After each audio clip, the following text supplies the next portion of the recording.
بسم اللہ الرحمن الرحیم۔ فرزند حرم امام شافعی رحمۃ اللہ علیہ کے علمی سفر، ڈاکٹر اختر حسین اعظمی۔ اردو ادب کے بعض اساتین اظہار و بیان نے اصلاح و رسوم اور تعمیر اخلاق کے لیے کہانی کو ذریعہ ابلاغ بنایا تھا۔ معاشرتی اصلاح اور خاندانی نظام کو الفت اور ایثار بنانے کے لیے ڈپٹی نذیر احمد نے اپنی کتب پیش کیں۔ راشد الخیری نے مصور غم کے لقب سے شہرت پائی۔ ایم اسلم مصور فطرت مشہور ہوئے۔ عبدالحلیم شرر نے مسلمانوں کی تاریخ کے ایک دور کا اس طرح نقشہ کھینچا کہ ملت کے اصحاب بصیرت کو مکر و فریب کے لبادے میں آنے والے گروہوں کی چالوں سے آگاہی ہوئی۔ جس زمانے میں برصغیر میں ملت مسلمہ کو ہندو اور انگریز کی متحدہ سازش سے بچانے کے لیے بیداری کی تحریک پیدا ہوئی، نسیم حجازی نے اپنے ناولوں کے ذریعے مسلم نوجوان کو وحدت ملت، جہاد، امید، ہمت اور عزم کا پیغام دیا۔ اس طرح ہندی مسلمان ایک بار پھر انگڑائی لے کے بیدار ہوئے۔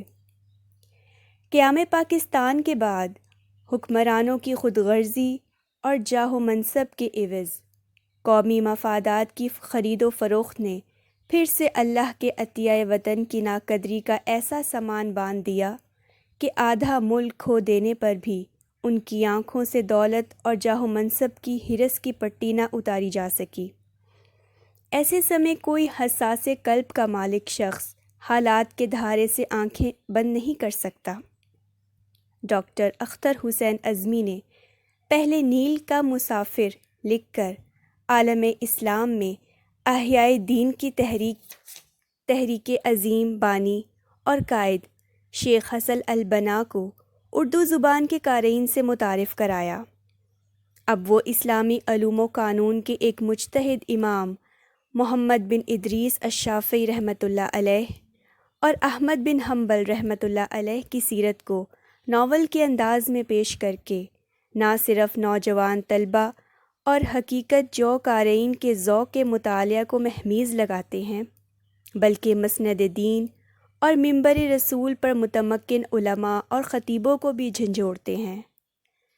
اس طرح وہ قافلہ امت کے ایسے ہدی خواہ ہیں جو ذوق سفر میں کمی دیکھ کر درد بھری لے کو مزید بلند کرتے ہیں۔ پروفیسر ڈاکٹر اختر اعظمی اردو ادب کی ایک مستحسن روایت کو نئی زندگی دے رہے ہیں۔ فرزند حرم میں انہوں نے ایسا آسان، قابل فہم اور پرلطف انداز تحریر اختیار کیا ہے کہ مکہ و مدینہ، بغداد و مصر کی کٹھن منازل اور کوہ و صحرا کے دشوار گزار راستوں کی صبر آزما صعوبتوں کو نہایت آسان بنا دیا ہے۔ کتاب کے قاری کے لیے کہیں حیرت کی وادی دامن پھیلائے اسے اپنے حسن میں گم کرتی ہے، تو کہیں انسانی جذبات کا متلاطم بحر اسے اپنے ماحول سے اچک کر کرنے اول میں لے جاتا ہے۔ دوران مطالعہ قاری دیکھتا ہے کہ ایک رجل رشید اخلاق حسنہ اور علم کا گراں بہا سرمایہ لیے طالبان علم و عرفان پر وسیع حقائق کا بے مزد انکشاف کرتا ہے، لیکن کسی متعلم سے جزا کا ایک حصہ بھی حاصل کرنے کا خیال دل میں نہیں آنے دیتا۔